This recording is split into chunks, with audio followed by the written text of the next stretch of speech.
As ಹೇಳಿರೋದಾಗೆ ನಾವು ತಿರುಪತಿಗೆ ಹೋಗ್ತಿರೋದ್ರಿಂದ ಬ್ಯಾಗ್ನ ಪ್ಯಾಕ್ ಮಾಡಿಬಿಟ್ಟಿದ್ದೀನಿ already. I have already pack my things also here. So ನಾನು ರಾಯನ್ಗೆ ಏನೇನು ಪ್ಯಾಕ್ ಮಾಡಿದ್ದೀನಿ ಅಂತ ಹೇಳ್ಬಿಡ್ತೀನಿ. ಅವನಿಗೊಂದು ಪಂಚೆ, ಶರ್ಟ್ ಆ್ಯಂಡ್ ಶಲ್ಯ ಇರೋದನ್ನ ಇಲ್ಲಿಟ್ಟಿದ್ದೀನಿ. ಆ್ಯಂಡ್ ಅದ್ರ ಜೊತೆಗೆ ಒಂದು ಡೈಪರ್ ಕೂಡ ಆ್ಯಡ್ ಮಾಡಿದ್ದೀನಿ ಸೊ ದಟ್ ನಮಗೆ ಬೇಗ ಸಿಗುತ್ತೆ ಅಂತ.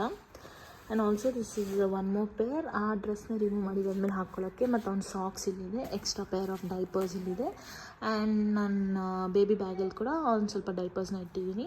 This is emergency shirts, if at all ಅವ್ನು ಗಲೀಜ್ ಮಾಡಿಕೊಂಡ್ರೆ ಅಥವಾ ಟ್ರಾವೆಲಿಂಗ್ ಇನ್ನೇನಾದರೂ ವಾಮಿಟಿಂಗ್ಸ್ ಆದರೆ ಆ ಥರ ಹಾಕ್ಕೊಳ್ಳೋದಕ್ಕೆ. And this is for tomorrow. And ಅವನ bath towel and one pair of night dress. And actually ಇದು ನಾವು ಹೋಗ್ತಿರೋದು 2 days ಆಗಿರೋದ್ರಿಂದ ಇವತ್ತು ಹೋಗಿ ಸಂಜೆ ಅಲ್ಲಿ ಹಾಲ್ಟ್ ಆಗಿ ಆ್ಯಂಡ್ ದೆನ್ ನಾಳೆ ಟಿಕೆಟ್ಸ್ನ ಪರ್ಚೇಸ್ ಮಾಡಿ ನಮ್ಗೆ ವೆಡ್ನಸ್ಡೇಗೆ ದರ್ಶನ ಇರುತ್ತೆ, ವೆಡ್ನಸ್ಡೇ ಮಾರ್ನಿಂಗ್. ಆ್ಯಂಡ್ ಆಲ್ಸೋ ಸ್ವೆಟರ್ನ ಇಟ್ಟಿದ್ದೀನಿ. ಅಲ್ಲಿ ಸ್ವಲ್ಪ ಡ್ರಿಸ್ಲಿಂಗ್ ಇರುತ್ತೆ ಆ ಥರ ಏನಾದರೂ ಆದರೆ ಅವನಿಗೆ ವಾರ್ಮ್ ಆಗಿರಲಿ ಅಂತ ಸ್ವೆಟರ್ನ ಆ್ಯಡ್ ಮಾಡ್ಕೊಂಡಿದ್ದೀನಿ.